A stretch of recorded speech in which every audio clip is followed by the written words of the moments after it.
According to the Associated Press, Michigan has reached out to Eli Drinkwitz, which may be the most meaningless phrase I've ever heard in my life.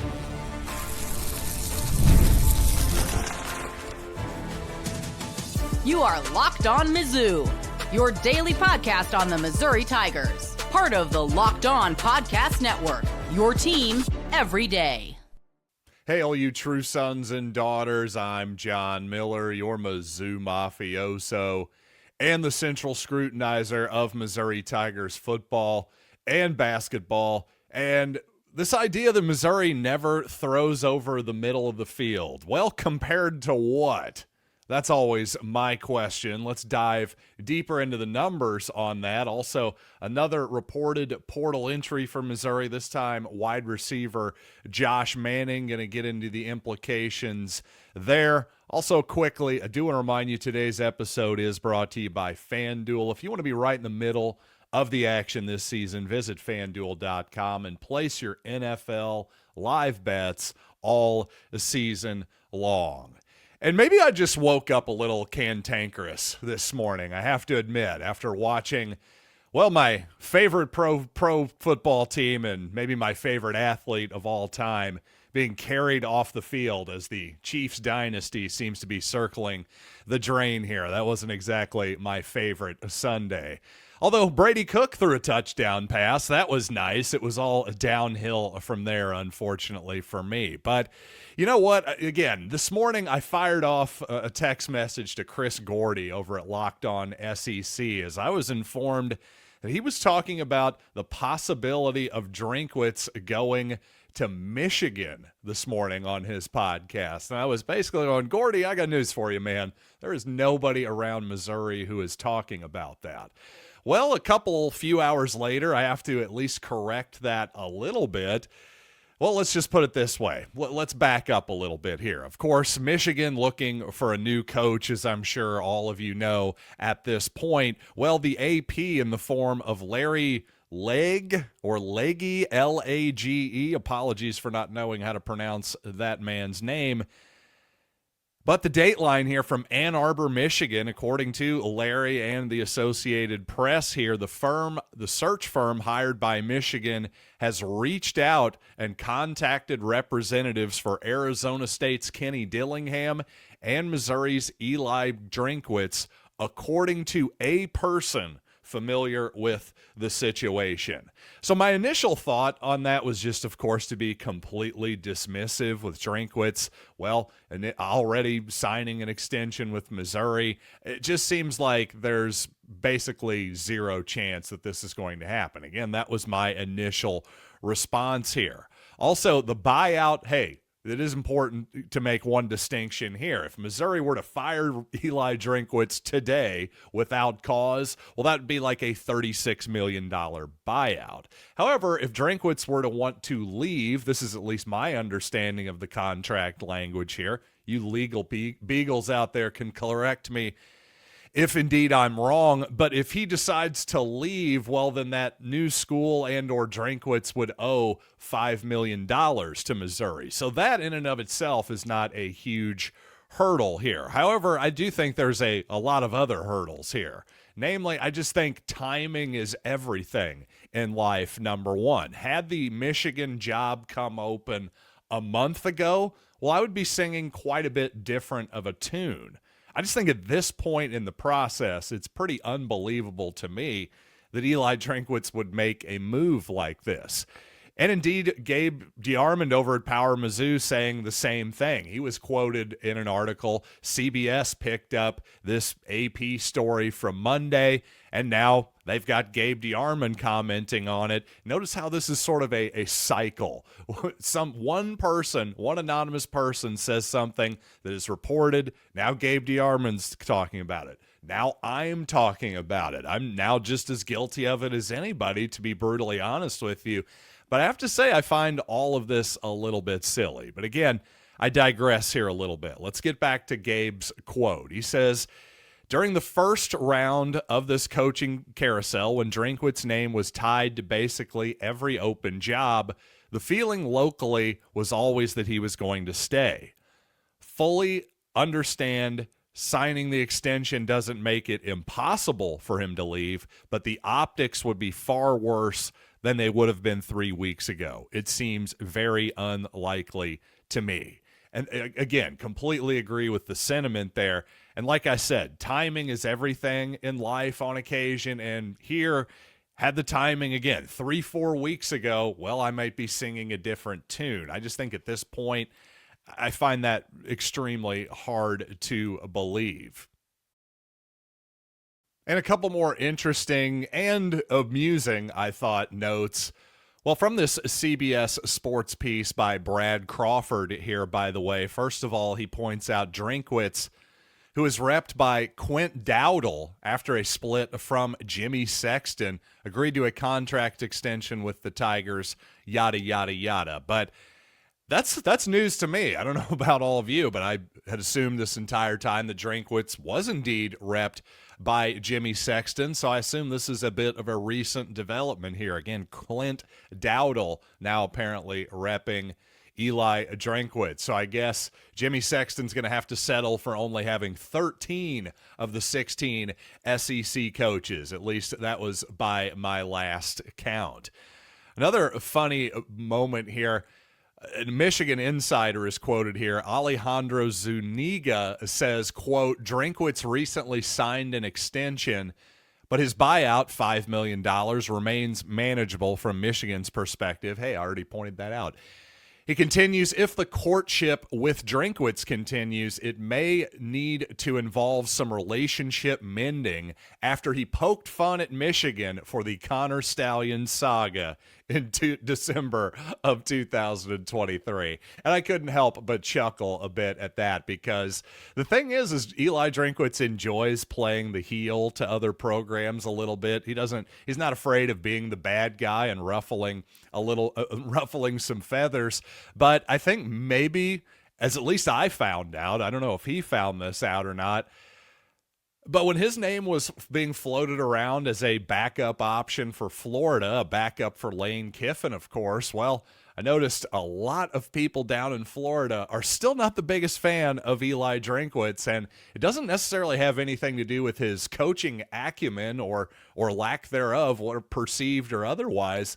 It's much more of his personality. Just he is, well, understandably, I suppose, rubbed some Florida fans the wrong way, and apparently maybe some Michigan fans as well. So just another reason why this whole, this circle of a media story that started yesterday, I think we can all just push it off to the side. In fact, let's do a push it off to the side and get to some other topics here on Locked On Mizzou, because, well, Josh Manning is entering the transfer portal. This is definitely a big bit of news. This, according to Pete Nakos of On3, was the original reporter here. Also, some interesting quarterbacks are entering the portal as well. So let's talk about the quarterback market and also the wide receiver market a little bit as well, and also what Manning meant and would have meant to Missouri in this upcoming season for the Tigers.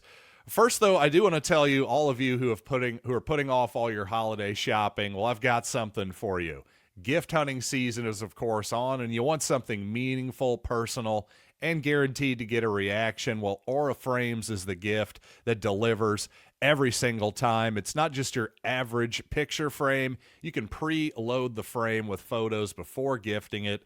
So when your recipient plugs it in, the memories are already there. And you can also add a personalized message right inside the frame so the gift feels thoughtful right from the moment it's opened.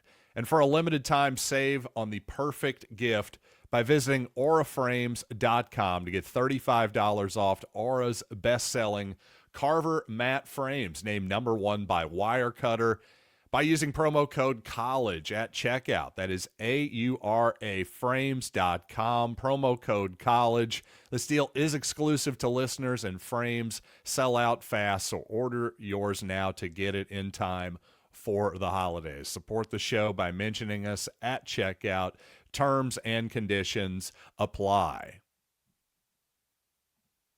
And in the transfer portal era, I have to admit it's difficult to be surprised by much of anything at this point, but I was relatively surprised to see that Josh Manning had entered the transfer portal, or is reportedly going to. Again, according to not only Pete Nakos, but Eli Hoff's Eagle Eyes also pointed out that he is no longer on the Missouri online roster as well. So that's about as good a confirmation as you're going to find, I would say. And I just thought that Manning had a pretty good season, I'll just say, for Missouri this season.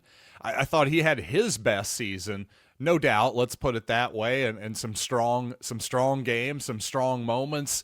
I thought, if anything, Donovan Olubide's emergence seemed to affect Marquise Johnson's snap count and action a heck of a lot more than Manning. So I was a little bit surprised to see that since he wasn't squeezed out. I just am surprised that he's not coming back. A little bit disappointed, an in-state guy, but you know what? That's the life of a college football player in 25-26. Always be ready to be on the move, I suppose, like Al Pacino in Heat, as it were. But the thing with Manning is, again, overall the team, Eli Drinkwitz basically came out and said, it was either after the Oklahoma game, either before or after, I can't exactly recall off the top of my head, but at one point he basically came out and said, hey, teams are starting to play us tight man-to-man coverage, put a spy on the quarterback, and basically dare us to throw the ball over the top, dare one of our receivers to separate from man coverage. That's why sometimes Missouri's best passing play was to throw it up one-on-one to Donovan Olubide and have him, jump up and go make something happen, go high point the football, because he doesn't necessarily have to get open to be open, if that makes sense. Well, that isn't necessarily always the case for most receivers. And obviously as a quarterback, you've got to really trust your receiver to throw the ball under those circumstances. So I think one way or the other, Missouri was looking to upgrade the wide receiver position in the transfer portal, I would say, more than likely. I'm just a tiny bit disappointed that Josh Manning is going to be on the way out. I think Missouri will likely be looking for maybe another slot type of receiver in the portal off the top of my head, with Kevin Coleman obviously moving on and exhausting his eligibility. Well, looks like the Tigers could very well be looking for a boundary type of receiver too.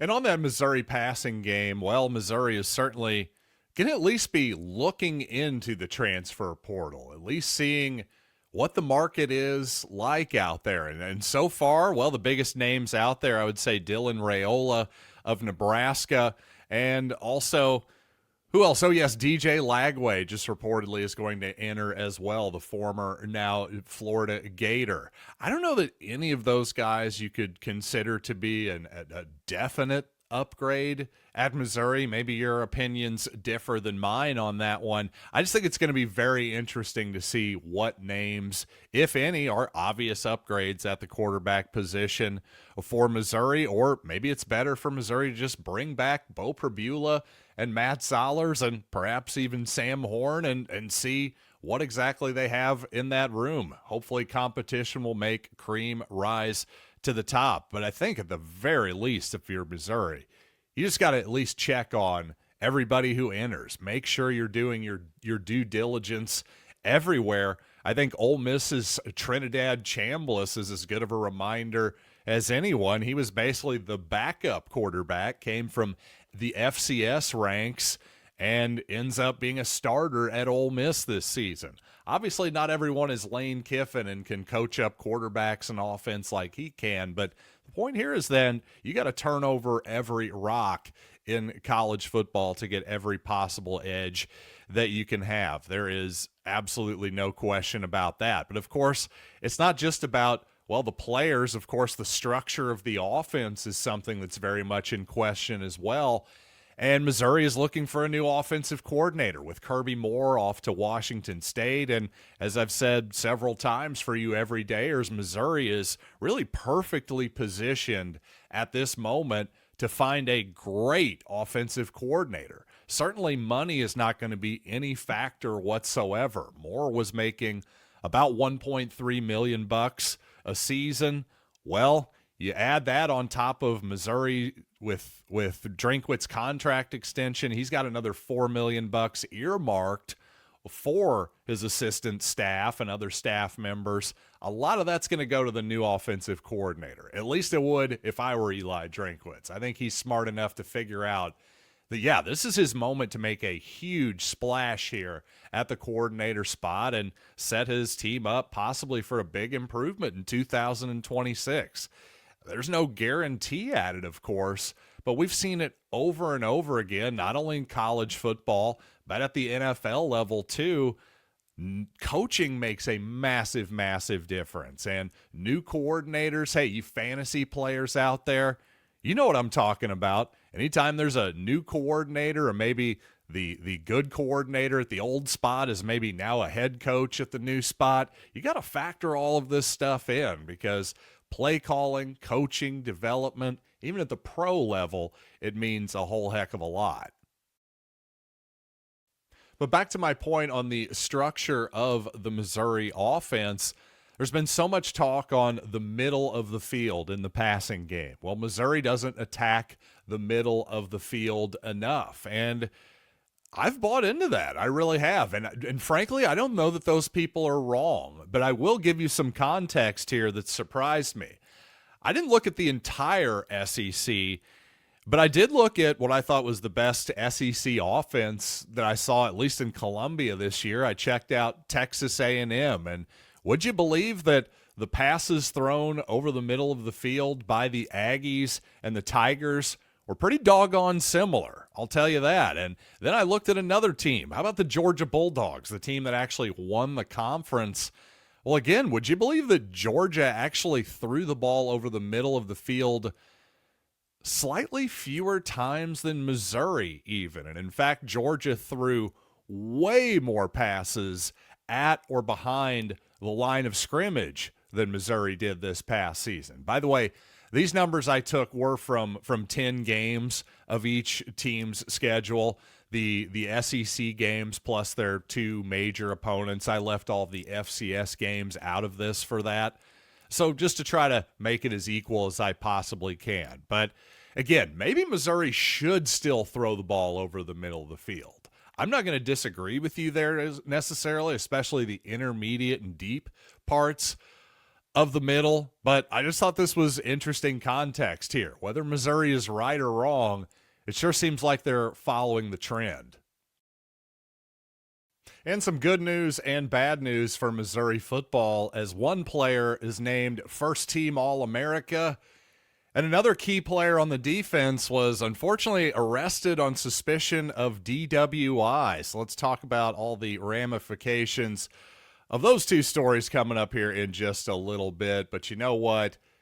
We got to talk about the NFL. And NFL Sundays move fast, one big play, and suddenly everything feels different. Well, that's what makes live betting with FanDuel so freaking exciting. You're not just watching the game, you are reacting to it. And with FanDuel, you can place bets as the action unfolds. Every drive, every momentum swing, every highlight moment. And I have to admit, I was feeling optimistic and took, well, the New York Jets against the Jacksonville Jaguars. But you know what? Brady Cook did okay in that ball game, but the Jets just could not get a stop whatsoever. Even just watching the Red Zone channel, that much was very obvious. So the live betting gave me a great opportunity to fade my previous bet. Again, it's not just watching the game, you're reacting to it in real time. So if you want to be right in the middle of the action this season, visit FanDuel.com and place your live NFL bets all season long. It is FanDuel. The game moves fast, and so can you. Well, Zion Young reportedly arrested on suspicion of DUI on early Saturday morning, 1:40 a.m. to be exact. Also speeding and the brutal failure to properly affix his license plate, according to the report. And unfortunately for Zion, who is, well, a guy who may have aspirations of going in the NFL draft certainly this offseason, this isn't going to be a great look there, nor is it necessarily great for Missouri in the bowl game. I've got to imagine there's a good chance of suspension here. is coming for Young. I kind of doubt he plays in this ball game now.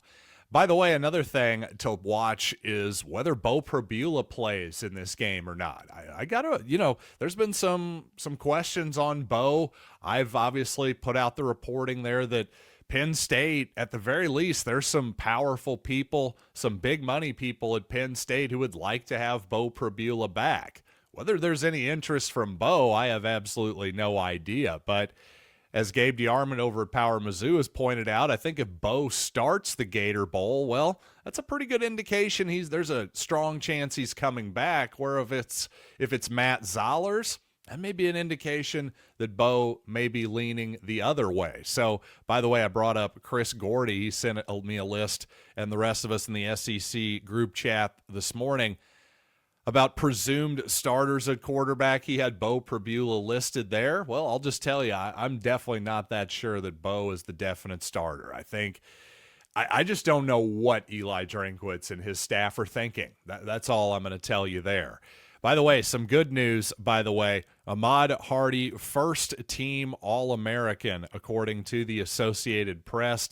Keegan Tross made third team as well. Also, some other good news, let's say on the basketball side this time. Got to hear the broadcast while rewatching Missouri's most recent game. John Sunvold was on the call. Seemed to indicate that Jaden Stone might be back for bragging rights, and that was the original timetable, right about lines up with it. So hopefully that is indeed the case. Missouri could really use a shot in the arm from Stone and his scoring ability. Really wasn't a lot to report on from the most recent game. Tigers took care of business against Bethune-Cookman, obviously. One thing I'll just say at this point, Trent Burns barely played in this ball game. It just seems unlikely that he's going to help much this year. Can Missouri and Dennis Gates really trust him in the SEC? I still think he's an interesting piece, and maybe I'll be proven wrong here over time. If indeed all Burns really needs is a little bit more time to recover from his foot injury, to get his feet, to figuratively get his feet wet a little bit, maybe that's all he needs. But again, a very inexperienced player. I just think that his future could still be bright. It just seems like a little bit too late in the season for Burns to be a real factor in the SEC, especially when, a lot of talk, including from on this podcast the last few days, about Dennis Gates' scheduling philosophy in the non-conference. One of the advantages of playing a weaker non-conference schedule should be that you should be able to get guys like Burns time. And again, maybe that's an injury thing with him still, but it's just, again, if Missouri can't afford to get him more than a handful of minutes in a blowout type of game like that, I just can't see the Tigers trusting him as the season goes on here. But you know what? Hey, thanks for trusting me today to deliver you another edition of Locked On Mizzou, by the way. And thanks to you everydayers, of course. And by the way, you should definitely check out the Everydayer Club. It's Locked On's newest thing, by the way. It's our newest initiative, ad-free shows. We're talking Discord access exclusive to the Everydayer Club. By the way, if you are, it's $5 a month, $50 a year. You can also get a free month if you send me a screenshot of your Spotify Wrapped and I happen to be on it. Just send it to me. Tag the Locked On National shows. We'll get you a free month of the Everydayer Club to try out. Again, just $5 a month or $50 a year. Check it out, lockedonmizzou.com.supercast. Sorry, let me say that again, lockedonmizzou.supercast.com. So until next time, I am John Miller, and this has been Locked on Mizzou.